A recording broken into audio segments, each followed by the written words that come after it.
Hello again, everybody. City of StarCraft, or yet again another StarCraft 2 replay slash commentary. Today we're on the map with Gutter Hulk. It's a 2v2 with 40 APM on their 3 o'clock position, playing as the Red Terran. Down here at the 6 o'clock position, his ally is a City, it's the blue Protoss. And we're going up against 2 Zerg players, it seems.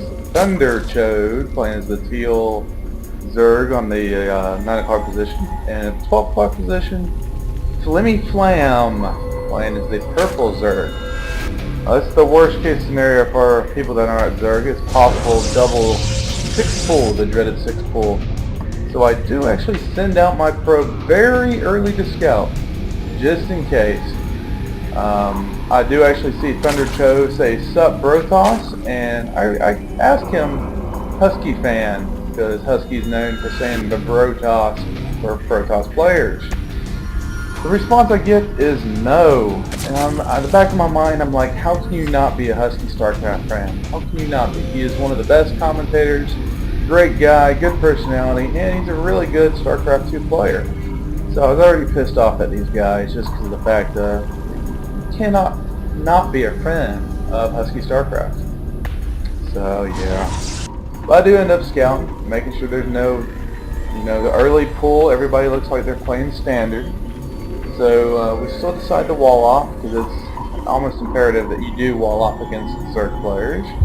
Of course, he's getting a spawning pool, Thunder Cho's getting a spawning pool. It looks like Flimmy Flam is to go a more economic route and get slight more harvesters than his teammate over here.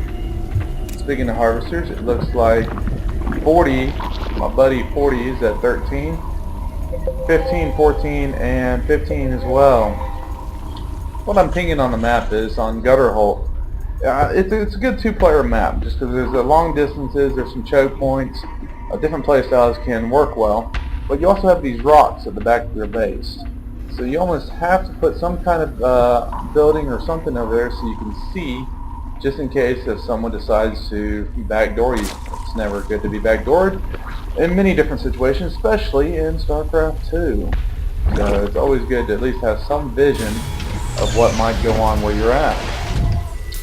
Looking at the APM for everybody, I'm at about 70, oh actually that's Flimmy Flam about 72, and Thunder Chode about 52. They are smashing us in the clicking of the mouse.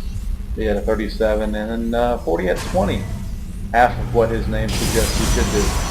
Part of it is I was so focused on trying to scout, I wasn't really focused on doing my little mineral trick to get a little better income.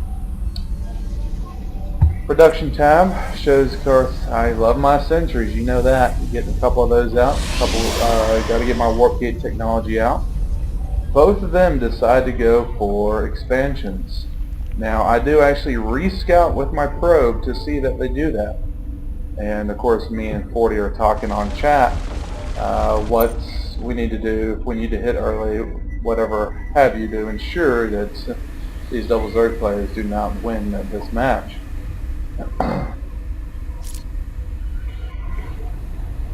Looks like Flimmy Flam's sending a couple Zerglings, splits them off it apparently.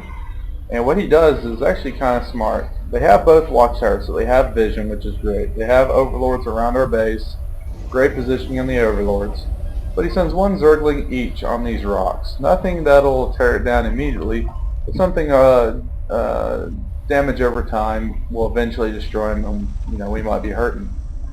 We decide to move out early. Usually people move out about 5 or 6 minute mark, so we're moving out about then, especially since we know they have expansions and we don't want them to catch up on the income. I do actually put out a proxy pylon here so then we can reinforce quickly, as quick as can be. Those little Zerglings got a way to work. I'd hate to be that little Zergling. Go Zergling go. Anyway. We have a little battle commencing over here. I want a tank for these Zerglings, or for his Marines. Z-Lot gets in the mix. And we fend that off. Don't lose anything. I don't even lose my shields. And instead of marching in here, we're going to march right into the main. See what we can do over here. The reason why I have sentries, a couple reasons. That's the main reason. he can't reinforce. It allows 40 to do as much damage as he can. He's having to pull drones off the line to fight. These two sentries just get to hold the line as much as they can. Now, I'm not allowing him to reinforce, which he does get a couple units killed, but what he should do at this point is, I'm holding the line right here, he should actually bring the Marines back over to kill all these Zerglings as they're coming in. But thankfully enough, he does actually go for the spawning pool, knocks that out. And he tries to focus down the Roach one, but at that point it's a little too late to bring the units there. At the same time, he's rallying these units up. You always got to watch your rally point. These Marines, for the most part, are going to run right to their death if he doesn't pull them out of there. My pylon now is actually endangered. And great job by Thundercode. Instead of doing an attack command, what attack command will do is attack that first one. He ran past the Marines and intercepted them, and then turned around and attacked them, so he could get us around to get all of them attacking and all of them killed really quickly. Units lost tab. Flimmy Flam though lost a lot, 1650. Chode lost a little bit, and of course we didn't lose nearly as much as they did. Same time we're macroing up, getting more of an army. But keeping with the harvester count as well. We definitely hurt Flimmy Flam a lot. But if you look at Thunderchode, he's actually holding out pretty well when it comes to the harvester count. He's focusing more so on economic game than anything else. My proxy pylon does go down. I warp into Zealots to try to bait him away and to try to play back and forth with him until I got my stalkers up there to do what I can with them. Production tab. It looks like I am not building anything. I'm doing very well with my macro in this game. So well, it's just amazing. My buddy 40 decides to get a chance, and I've already got Mike down. And these overlords have their days numbered. Doing that actually supply blocked them. And now I got a stalker on. I'm going to come in here and tank 4's Marines. Trying to kill as many as I can. Move and shoot, move and shoot. Now I got these stalkers up next to a wall. They can't get us around on this. They're going to get us around. And I lose one, lose two, and finally I get help from his unit. Moving that stalker back to save him. Same time while I'm focusing down the queen.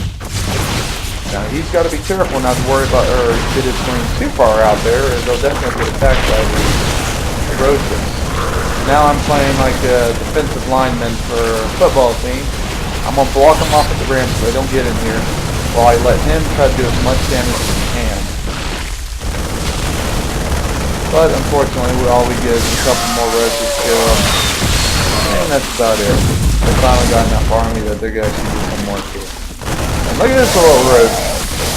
Poor guy spawned in definitely the worst position you could, because now he is completely stuck. Again, the units lost tab is definitely favoring us. We're about just under 4,000. He's almost at 5,000. Well, actually, he is at 5,000. But he still, Thunderchode still feels the urge to go get an expansion. Now, of course, you do want to have more expansions than your opponents. But if you don't have the harvesters to support it, you're not really doing well. We're just killing them on the start. And this Zealot's got his number. But since we're doing some economic damage coupled with killing the armies, that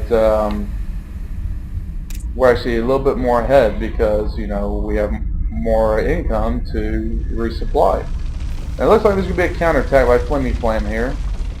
He's got 11 roaches, which are pretty good, but we definitely have a lot bigger army.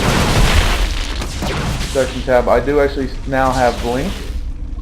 So we'll see that used here a little bit. I'm not going to let these roaches get too far away. And he turns around and shoots them. I fall back to my Marine. Move in again. Blink again. And this is a bad rally point. Flimmy Flam has hit Overlord. Rallied way out in the middle. And that's a lot of units just lost. You definitely don't want to supply block your stuff, in which he did, all because he lost stuff. And Flimmy Flam's looking like he's going to do an all-in attack. He's going to pull drones off the line to do something here. But we're like, since they got the front door secured, let's try the back door. All their units are right here. They're trying to spread out the creek. We're back here working on these rounds. Yeah, I think we could a little quicker than just one regular. And now we're in this dude's main yet again. And that's what I like to do. Move to. Know your attacking units. How they attack. Like Marines, you can move shoot real quick. But stalkers here, you move a little bit further than shoot. Now they do have units in here. Oh, it took that sentry up pretty quick. Look at individual blink macros, trying to save all my stalkers. As you know, they get killed. And we all focus down the layer. Individual blink macro is so good. If you get used to it, it helps. Now the reason why I'm a blink right in front is actually tank towards Marines. My stalkers can handle a lot more in this rotation than the Marines can. So I go in there to help them out. And now it's basically, they only have 3 bases for Thundertoad, and then the 1 left base for Fleming Clan. One good thing I like about 40, he is really good about his drops. You'll see some 4v4s and 3v2s where we basically win strictly because of his drops into the main and whatnot. I let him do the drop. At the same time, I retreat with my stalkers because I anticipate some kind of counterattack. And I'm very glad I did, because I saw these guys move to the ramp so they can't get in. The kids start doing the individual blink macro. Pull them back. Guy with 16 HP barely survived. I think the ATM was doing a lot at the same time. Not letting any of these guys go away. I didn't lose a single stalker, partly because I warped into Zealots, but also because of the blink macro. And that'd be game. His attacks, his drops, pushing forward, me coming back and protecting our base, and keeping the constant pressure on, coupled with building expansions as you can, is the way to beat it.